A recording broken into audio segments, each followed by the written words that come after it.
I've rejected affection for years and years. Now I have it, and damn it, it's kind of weird. He tells me I'm pretty, don't know how to respond.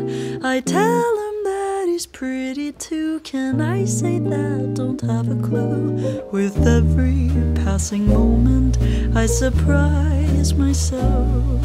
I'm scared of flies, I'm scared of guys. Someone please help, 'cause I think I've fallen in love this time. I blink